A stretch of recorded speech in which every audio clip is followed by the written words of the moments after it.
कभी दोनों एक ही साइकिल पर बैठकर मुंबई की तंग गलियों में घूमा करते थे।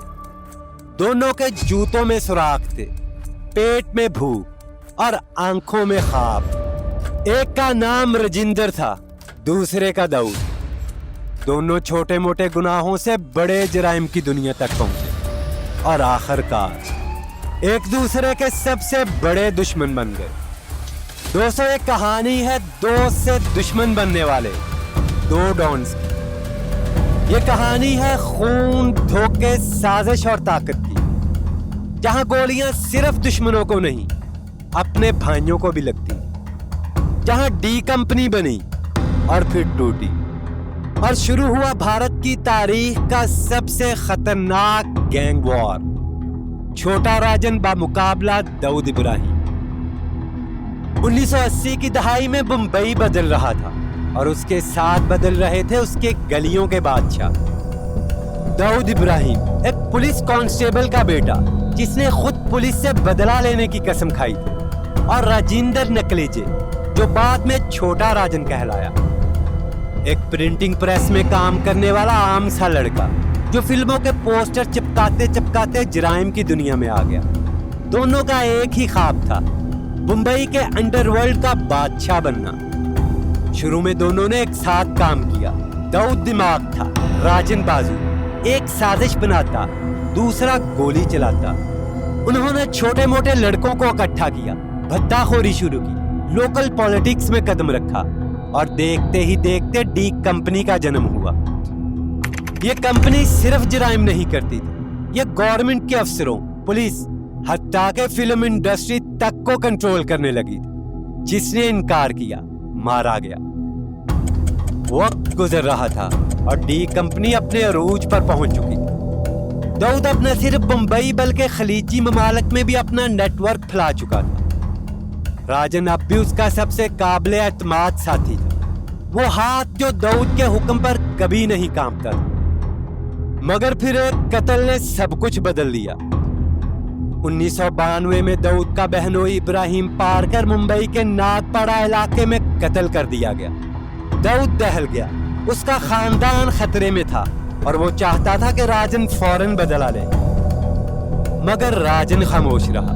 कहा जाता है कि राजन ने जानबूझकर कुछ नहीं किया, या शायद वो अपने ही मंसूबे में मसरूफ था।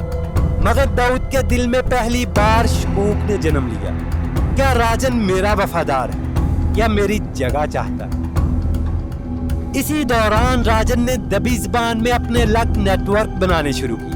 उसने दाऊद के कुछ आदमियों को चुपचाप अपनी तरफ खींच लिया, छोटे कामों में खुद फैसले लेने लगा। फिर आया 1993 मुंबई बम ब्लास्ट। 13 धमाके, 257 लोग मारे गए, 700 से ज्यादा जख्मी। तहकीकात ने इशारा दिया, इन हमलों के पीछे दाऊद इब्राहिम और डी कंपनी का हाथ हो सकता है। यही वो लम्हा था जब पहली बार दाऊद इब्राहिम का नाम आलमी दहशतगर्दों की फहरिस्त में शामिल हुआ। राजद ने इस हमले की मजम्मत की। वो टीवी पर आया, इंटरव्यू दिया और कहा, मैं भारतीय हूँ, मैं अपने ही मुल्क को खून में नहीं नहला सकता।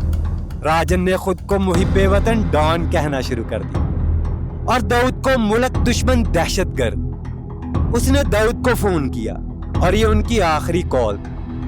दोनों ने एक दूसरे को मारने की कसम खाई। डी कंपनी अब दो हिस्सों में बढ़ चुकी थी। एक तरफ था दाऊद जो अब ISI के साए तले कराची में बैठा बादशाह था। दूसरी तरफ था राजन जो थाईलैंड, मलेशिया और नेपाल में अपनी नई गैंग बना रहा था। और यूं आगाज हुआ एक खूनरेज गैंग वॉर का। छोटा राजन अब सिर्फ एक गैंगस्टर नहीं रहा था, वो इंतकाम की आग में जल रहा था।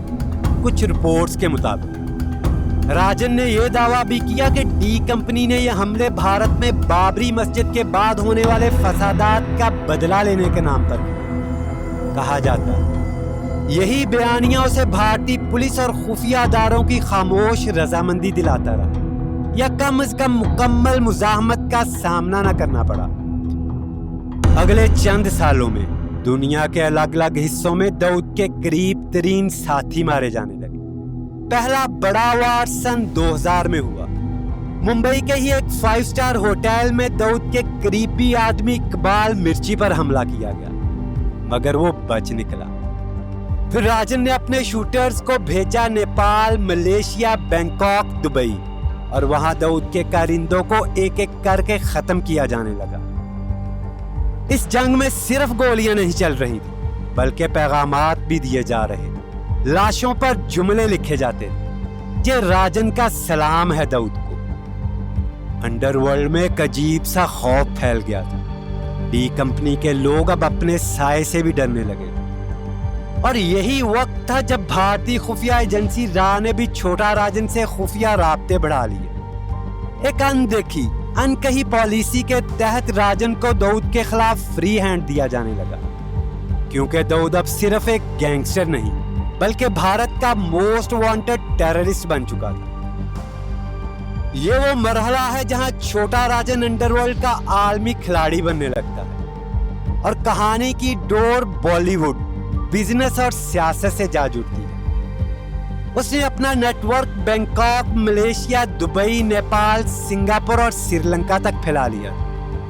हर जगह उसके पास बंदूकों से लेस लॉयल शूटर्स थे, जिन्हें सिर्फ एक हुक्म का इंतजार होता, और हुक्म था, जहां दाऊद का पैसा है वहां राजन का वार होगा। और राजन ने दाऊद के बिजनेस नेटवर्क पर हमले शुरू किए। Sugar mills, building projects, real estate, हत्ता के अंडरवर्ल्ड के जरिए चलने वाले बॉलीवुड के प्रोडक्शन हाउसेस भी। उसने उन अदाकारों को धमकियां भेजी जो डी कंपनी से फंडिंग लेते थे। इसी दौर में मशहूर बॉलीवुड अदाकार संजय दत्त का नाम सामने आया। कहा गया कि उसने डी कंपनी से असलहा लिया है, और वो भी उन्हीं हथियारों में शामिल थे जो 1993 के ब्लास्ट में इस्तेमाल हुए। जब मुंबई में दाऊद के खिलाफ मुकदमात शुरू हुए तो वो अचानक गायब हो गया। कुछ ने कहा वो दुबई में है, कुछ ने कहा वो ईरान चला गया, लेकिन आखिरकार सच सामने आया। दाऊद इब्राहिम पाकिस्तान के शहर कराची में बैठा था, और न सिर्फ छुपा हुआ था, बल्कि ISI की निगरानी में पूरी हिफाजत के साथ रह रहा था। पेंट हाउस, सिक्योरिटी, BMW गाड़ियां, हत्ता के सियासी रिसाई भी, वो सब कुछ जो एक रियासत के अंदर रियासत को मिलता है, दाऊद के पास था। इसी दौरान राजन खामोश न बैठा। उसने दाऊद के भाई अनीस इब्राहिम पर कई हमले करवाए, जिनमें से एक 2002 में दुबई के करीब नाकाम रहा, लेकिन दाऊद की नींदें उड़ा गया। फिर वो लम्हा आया जिसने दाऊद की सांस रोक दी। राजन के करीबी शूटर ने बराह रास्त पाकिस्तान में घुसकर फोन कॉल की, सिर्फ 2 अल्फाज कहे, याद है रजिंदर, और फिर फोन बंद। ये इशारा था, मैं करीब हूं। दाऊद को पहली बार एहसास हुआ कि वो अब महफूज नहीं। राजन अब सरहदों का कैदी नहीं रहा था, वो साए की जगह हर जगह था, और उसके हाथ में बंदूक से ज्यादा खतरनाक चीज थी, इंफॉर्मेशन, नेटवर्क और खुफिया दारों का खामोश साथ। कई सालों तक छोटा राजन दाऊद पर हमले करता रहा, लेकिन दाऊद खामोश बैठने वाला नहीं। अक्टूबर 2000, छोटा राजन बैंकॉक के एक 5 स्टार होटल में छुपा हुआ था। बाहर बारिश हो रही थी, और अंदर राजन अपने 2 आदमियों के साथ खाना खा रहा था। तभी दरवाजा खुला और 2 मुसल्ला शूटर्स अंदर घुसे। एक ने सीधा फायर किया, दूसरा राजन के मुहाफिज रोहित वर्मा पर टूट पड़ा। राजन को 5 गोलियां लगी, एक पेट में, एक हाथ में, 3 बाजू और कंधे के आसपास। फर्श पर खून का तालाब बन चुका था। ये हमला किसी आम गैंग का काम नहीं था। तहकीकात के मुताबिक ये पूरा ऑपरेशन पाकिस्तान में बैठे दाऊद के हुक्म पर हुआ था, और इसको सरंजाम दिया था दाऊद के राइट हैंड शुएब खान ने। लेकिन किस्मत शायद राजन के साथ थी। एक मुकामी होटल वर्कर ने एम्बुलेंस को फौरन बुलाया, और हॉस्पिटल में राजन की सर्जरी की गई। वो बच गया, मगर इस बार वो सिर्फ जख्मी नहीं हुआ था, वो बदल चुका था। उसने फैसला कर लिया था, अब ये जाती जंग नहीं रहेगी। बैंकॉक के हॉस्पिटल में मरने से बचने के बाद छोटा राजन सिर्फ जिस्मानी तौर पर नहीं, बल्कि ज़हनी तौर पर भी एक नया इंसान बन चुका था। उसने फैसला किया कि अब वो सिर्फ बंदूक से जंग नहीं करेगा, बल्कि पासपोर्ट, शनाख्तें और खुफिया नेटवर्क से लड़ेगा। चंद महीनों के अंदर राजन ने खुद को एक नए नाम से रजिस्टर करवाया, मोहन कुमार। नया पासपोर्ट, नई शक्ल और नया तरीका। वो इंडोनेशिया, मलेशिया और दुबई के रास्तों से गुजरता हुआ ऑस्ट्रेलिया तक जा पहुंचा। वहां एक आम बिजनेसमैन की जिंदगी गुजारने लगा, लेकिन दर हकीकत वो अब भी दाऊद के लोगों पर हमले करवा रहा था, बस ज्यादा होशियारी, चुपके और खुफिया राब्तों के जरिए।